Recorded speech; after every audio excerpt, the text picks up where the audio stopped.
Oi, pessoal! Aqui é a Lorena Gontijo e eu venho com mais uma decoração. Vocês podem ver que eu dei uma mudadinha no padrão do bolo, tá? Sempre bolo muito alto. E dessa vez eu resolvi fazer um bolo um pouco mais baixo, tá? Ele ficou com 8 de altura, tá? Com 2 recheios, beleza? Então, eu tô aí fazendo a minha pré-camada. Tá parecendo que ele tá torto, mas daqui a pouco eu vou acertar ele, tá bom? Então, tô aí texturizando o meu chantilly. Sempre me perguntam referente à texturização.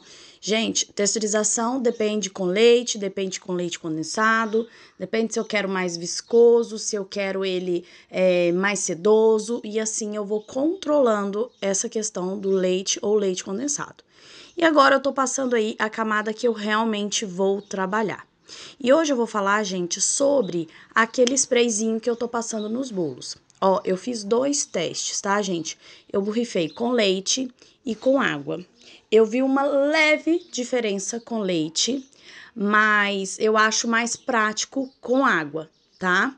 Então, assim, gente, por que eu acho mais prático com água? Quando você usa o borrifador, pra quem me acompanha aí há mais tempo, sabe que eu tô usando um borrifador pra fazer o alisamento do bolo, tá? Quando você usa o leite, acaba que a gordura, né, do leite pode ficar ali aonde a gente borrifa, né, no biquinho ali, e pode azedar, né? Então, toda vez que você utilizar, você tem que fazer uma boa higienização da bombinha. Então, acaba que isso demanda tempo, tá? Então, eu acredito que com só a água funcione mesmo assim e é mais prático, tá? Vi uma diferença entre o leite condensado, entre o leite e a água?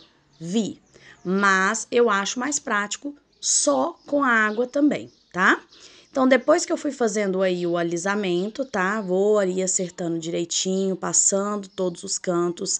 Depois que eu faço o alisamento, gente, que já tá praticamente pronto, eu venho e borrifo a água com um sprayzinho. Lembre-se que tem que ser devagar para que o spray, a água, não saia com muita força e acabe fazendo alguns buraquinhos no seu chantilly, tá? Aí parece ser muito força, mas não é, tá? Quando for escolher um borrifador para poder aplicar, lembre-se de ser aquele borrifador que mais dá aquela névoazinha de água, tá?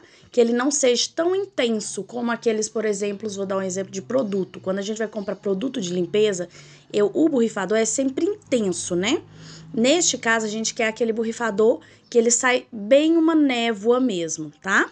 Então, coloquei o meu glitter também, coloquei o meu pó perolado, que ele é um glitter, e depois eu fiz essa borda dourada na parte de baixo. Com a mesma bombinha, com álcool de cereal e o dourado, eu fiz a minha parte de baixo.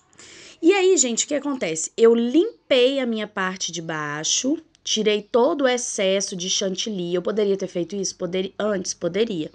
Mas eu tirei todo o excesso e eu gosto de dar aquela continuidade no meu bolo na bandeja, tá? Algumas vezes eu utilizo disso, principalmente quando o topo do bolo, né, seja ele um topo de papel ou comestível, se ele dá continuidade na parte de baixo do bolo, eu sempre dou preferência de dar esse acabamento na parte de baixo.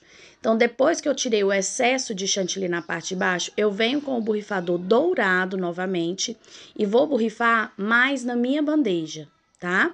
Então, eu tiro o excesso de chantilly, tiro o excesso de brilho para ficar limpinha a minha bandeja e eu simplesmente vou borrifar o pó dourado com álcool de cereal na minha bandeja e no rodapé do bolo.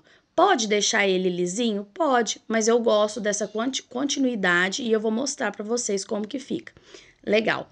E outra coisa, quando você for entregar o bolo pro seu cliente, você vai limpar só a borda da sua bandeja, tá?